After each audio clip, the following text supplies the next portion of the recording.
สบายดีมาเนี่ยเกี่ยวโตมันหน่อยคนธรรมดาพาเลาะเอามาเปิดก็ได้จะในหนาสีขาวโคตรที่ว่าคิดตัวเขาอันนี้เช้าเมยจะไปกับเช้าเมยแม่อามอนไปเก็บหอยอยู่ลงกล้องเนาะเป็นเก็บยังเนี่ยผู้เก็บโตแล้วบ่วันนี้สิไปแบบแฟมิลี่นะ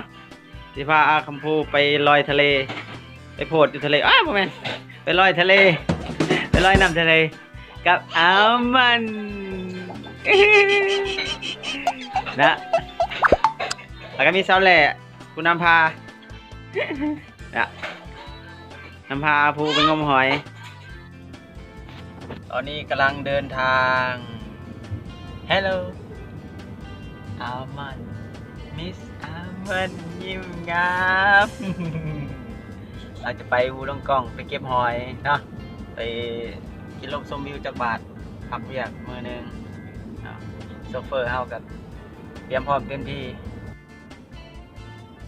นั่นแหละโซเฟอร์ไม่ลูกอ่อนเฟอร์ตีนฝืดไม่เห็นตีนฝืดขับรถนิ่มอะจึกนะระหว่างออกจากเคมเบอร์ทาวน์หาอูลงกองกับประมาณแต่ก็40ป่ะ50กิโลเมตรเนาะ50 ปลายกิโลเมตรนะเนาะ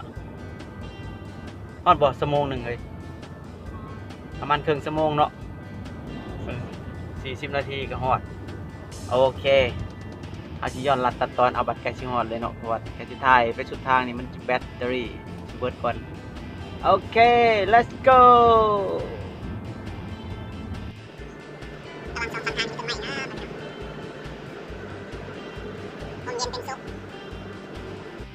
ตอนนี้ก็มาฮอดบูลองกองพอดีเดี๋ยวกำลังหาจุดจอดรถหาจุดงมหอยที่มันแบบหอยใหญ่ๆหอยหลายๆอาภูมาฮอดก่อนละโอเคมาจอดรถกันเอามันตื่นพอดีจ้ะหาดูลงกองแล้วมันงมหอยใหญ่แล้วบ่อทะเลทางไหนบ่พลังยางกายหนาพอดีเอาเครื่องลงจรดบัดนี้อันนี้คือสัมภาระที่เราจำเป็นที่จะต้องเอามานำกับบ่มีอย่างไรพี่น้องแจวเข่าสิ้นแห้งส้มพักอาหารบ้านเฮานี่แหละเนาะแบบเราๆอันนี้ก็จะเป็นกระเป๋าเครื่องเสื้อผ้าเอาไว้สำรองบัตรหอยเปียกหนาวบ่ได้เปลี่ยนเนาะนี่กับสาวแหล่สาวแหล่yes สาวคำพูครับเป็นเวินอยู่ใส่เสื้อว่ามันจะไปเที่ยวขั้วโลกใต้นี่ปักห้อนนะครับผู้เอ้ยไม่ต้องแปลกใจพี่น้องอุณหภูมิ30 ปลายองศา34เนาะห้อนพอสมควรเหมาะในการงมหอยแต่ว่าหน้าจากใหม่หน่อยหนึ่งหน้าใหม่อยู่แล้วพี่น้องหน้าดำอยู่แล้วไม่ต้องห่วงนะคนลาวเขาบ่ยันดำอันนี้ล่อลูกแต่ว่าใส่ประโยชน์ให้แม่มันอุ้มลูกไปก่อน มีสัมภาระต้องใส่เนาะเพราะว่าจะเป็นกับเข่ากับน้ำอย่างต่างๆเนาะใส่ได้ห้ามน้ำหนักได้บ่เกิน50 กิโลเนาะโอเคไปกันเลยระหว่างจุดงมหอยกับบ่อนจอดรถหรือว่าคาพากเนาะก็สิไกลกันประมาณ100 ปลายเมตรนี่ล่ะเพราะว่าบ่อนงมใกล้บ่อนนั้นจอดรถก็มีอยู่แต่ว่ามันไปกันมากก็งมหอยก็เลยบ่หลายหอยเนยถ้าต้องไปงมไกลๆหน่อยนึงได้หอยใหญ่จุดนี้จะเป็นจุดนำกอกหรือว่านำประปาเนาะเอาไว้สำหรับนักท่องเที่ยวหรือว่าคนขึ้นมาทำงมหอยตีมือเปื้อนอะไรกันซะอาบได้ล้างได้กินได้ปุ่มนี้สำหรับปุ่มตัวลงนี้สำหรับล้างตีนล้างมือเสร็จปุ่มเทิงนี้สำหรับกินสำหรับดื่มขักบ่นี่คือจุดที่เราจะงมหอยเนาะน้ำอีก 2-3 ชั่วโมงน้ำจะลงประมาณจากกระฟังนี่ประมาณ100 ปลายเมตรหรือ50 เมตรเราก็จะลงไปงม ตอนนี้เขานั่งกินลมชมวิวถากกัน ในระหว่างที่ทาน้ำลง2-3 ชั่วโมง ท้องก็เริ่มหิวพี่น้องถ้ามากินแบบเรียกน้ำย่อยถากก่อนสาวเมยเผ็ดตำยังก็เป็นมักกะโรนีเนาะลวกผมมีเส้นกระปุ้นตำกดมักกะโรนีเอากินแบบง่ายๆเนาะแคมน้ำทะเลนี่ อันนี้คันสิกินกับตัง 2 ชั่วโมงผ่านไปมีหมูนำมาหมูสาวๆมีสาวยุ้ยสาวตองแม่นบ่ แล้วก็สาวยาย่าเนาะพร้อมสามีสุดหล่อเพิ่นเบาจอนกำลังกางเต้นเบาอีกผู้เบาอีกนะถือว่าสัมภาระสมบูรณ์แบบขาดแต่เบียร์ กินบ่ได้นี่นะครับรถเนาะรถไม้อันนี้เข่งขัดขนาดกินแล้วครับเมาแล้วครับบ่ได้เนาะคันมีคนขับให้แล้วก็ใครแน่2 ชั่วโมงอีกอดเอาชั่วโมงหนึงได้งมหอยแน่นอนและแน่นอนสิ่งสำคัญที่ขาดบ่ได้พี่น้องก็คือใบอนุญาตหรือว่าลายเซ็นสำหรับจะมางมหอยกับบ่แพงเนาะราคา$7ต่อคนงมได้3 มื้อเนาะเฉพาะงมหอยได้พี่น้อง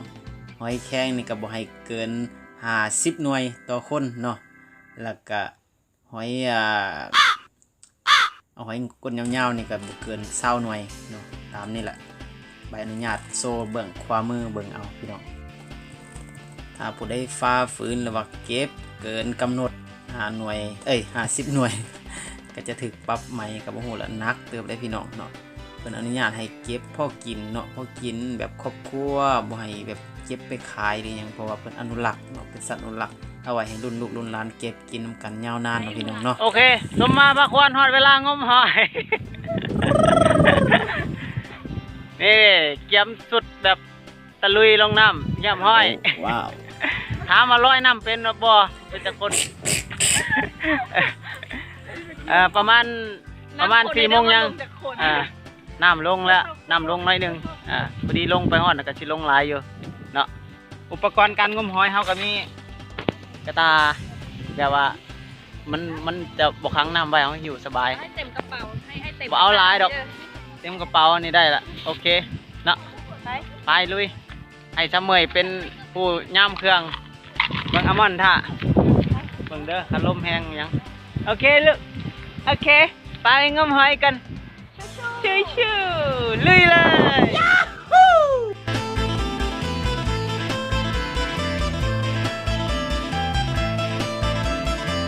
เอาตีนขวาเอาตีนเหยียบเอาพี่น้องอีกทีงมหอยสบายกวาดเอาเห็นแล้วก็จับเอาหรือวันนี้ขึ้นมาเลยนี่ยังมาวัดนี่เอาให้เนี่ยบ่สะดวกจับกล้อง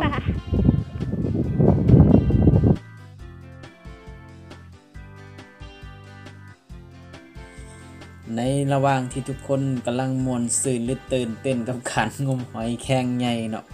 เฮาก็บ่ชะล่าใจเนาะต้องมีสติเนาะเพราะว่าพื้นน้ำมันก็จะมีหลายอย่างสัตว์บ่ว่าจะปูปลากุ้งหอยแล้วก็สัตว์ที่อันตรายก็คือหอยเหม็นเนาะพี่น้องหอยเหม็นบ่แม่นหอยเหม็นเด้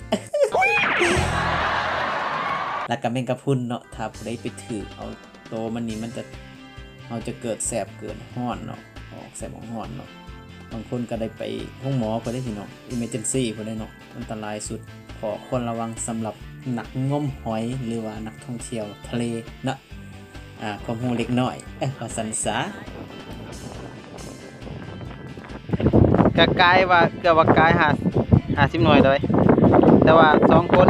ตกคนละ50 หน่วยให้มันฮอด100ก่อนพอดีเต็มกระตานี่ก็จังสิขึ้นไปเนาะโอเค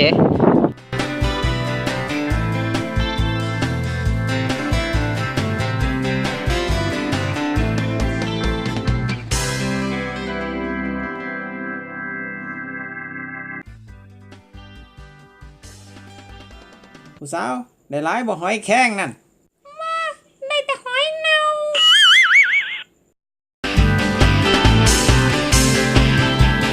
เริ่มนักละขึ้นไปส่งรอบหนึ่งก่อนเนาะ ขึ้นไปส่งไว้ก่อนหิวนักละขึ้นไปส่งไว้แล้วก็สิลงมาอีกรอบหนึ่งเพราะว่าให้มันได้ตกคนละ50 หน่วยอันนี้ก็สิเป็นกายละแต่ว่าต้องเฉลี่ยใส่2 คนนะ